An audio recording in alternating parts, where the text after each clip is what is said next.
कभी सोचा है कि कुछ लोग कानून क्यों तोड़ते हैं जबकि बाकी सब नहीं? क्या ये उनके अंदर की कोई कमी है, या फिर जिस दुनिया में वो रहते हैं वही उन्हें अपराध की तरफ धकेलती है? आज हम इन्हीं सवालों की तह तक जाने वाले हैं।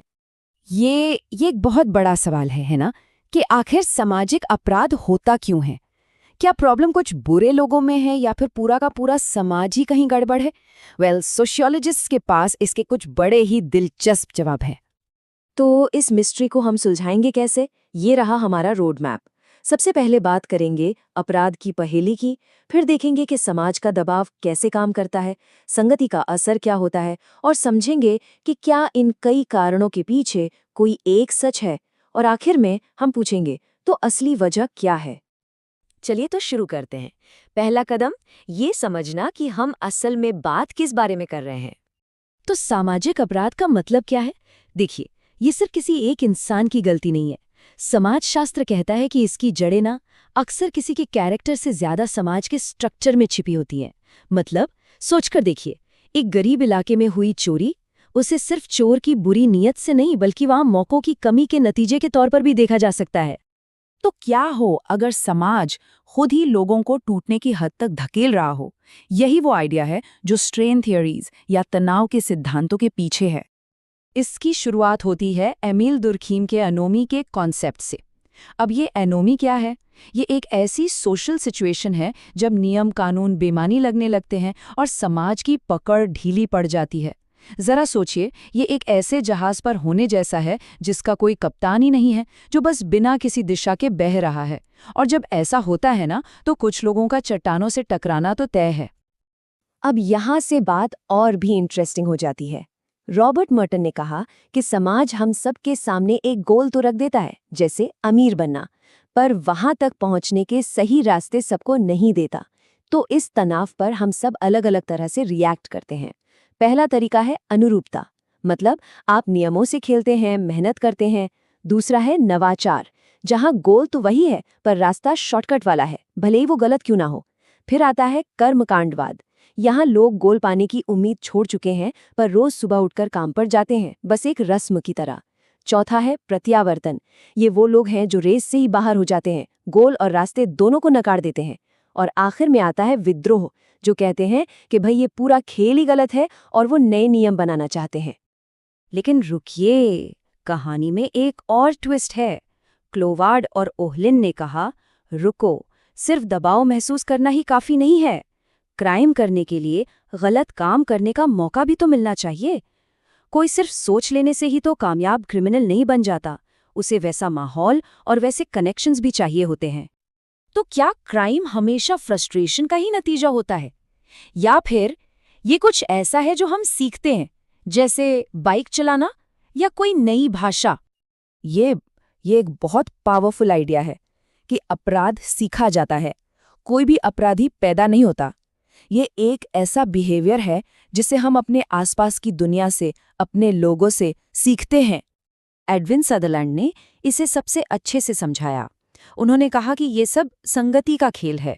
अगर आपके दोस्त या परिवार वाले कानून तोड़ना ठीक समझते हैं तो बहुत चांस है कि आप भी वैसा ही सोचने लगेंगे। उन्होंने इसे नाम दिया डिफरेंशियल एसोसिएशन। ये बस ये कहने का एक फैंसी तरीका है कि भाई बुरी संगत का असर पड़ता है। फिर डैनियल ग्लेजर ने इसमें एक और लेयर जोड़ी। उन्होंने कहा कि ये सिर्फ अपने दोस्तों के साथ घूमने फिरने की बात नहीं है। ये फिल्मों में गैंगस्टर्स को देखकर सोचना भी हो सकता है कि वाह, मुझे भी ऐसा बनना है। मतलब क्राइम सिर्फ सीधी संगत से नहीं बल्कि फिक्शनल कैरेक्टर्स से खुद को आइडेंटिफाई करके भी सीखा जा सकता है। कभी ऐसा महसूस हुआ है कि आगे बढ़ ही नहीं सकते, चाहे कितनी भी कोशिश कर लें? अल्बर्ट कोहेन ने कहा कि बस यही फीलिंग, ये स्टेटस फ्रस्ट्रेशन या हैसियत की हताशा लोगों को समाज के रूल्स को पूरी तरह से रिजेक्ट करने और अपने खुद के रूल्स बनाने के लिए मजबूर कर सकती है। अब क्लिफर्ड शॉ ने फोकस को इंसान से हटाकर उसके पड़ोस पर शिफ्ट कर दिया। एक ऐसे मोहल्ले की कल्पना कीजिए जहां कोई किसी को नहीं जानता, जहां बिल्डिंग्स टूटी फूटी हैं और जहां बच्चों के खेलने के लिए कोई पार्क तक नहीं है।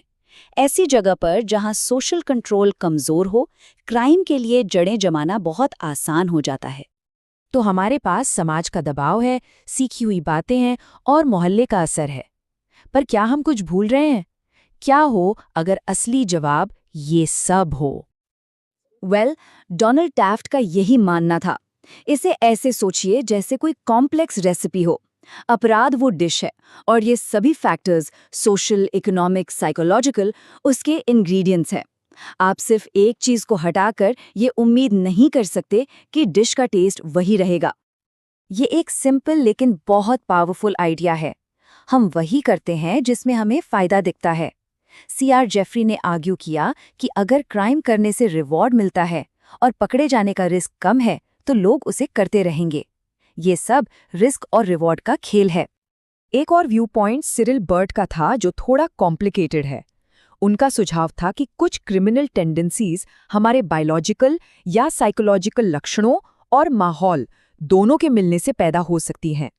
अब ये एक मुश्किल आइडिया है क्योंकि इससे लोगों पर उनकी बायोलॉजी के आधार पर लेबल लगने का रिस्क रहता है, पर यह हमें याद दिलाता है कि ह्यूमन बिहेवियर कितना ज्यादा कॉम्प्लेक्स है।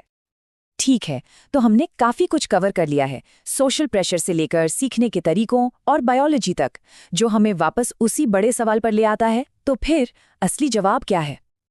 जैसा कि हमने देखा, क्राइम को देखने का कोई एक सही तरीका नहीं है। ये एक पहेली की तरह है और हर थियरी हमें उस पहेली का एक अलग टुकड़ा देती है। क्या वजह समाज का दबाव है, या हमारी संगत का असर है, या फिर हमारे मोहल्ले की हालत, या फिर इन सब चीजों का एक कॉम्प्लेक्स मिक्सचर? तो हम यहाँ से कहाँ जाएं? अगर कोई आसान जवाब नहीं है तो हम इस प्रॉब्लम को सॉल्व करना शुरू कैसे करें? ये सवाल सिर्फ सोशियोलॉजिस्ट के लिए नहीं है, ये हम सभी के लिए एक सवाल है। इस पर सोचना जरूरी है।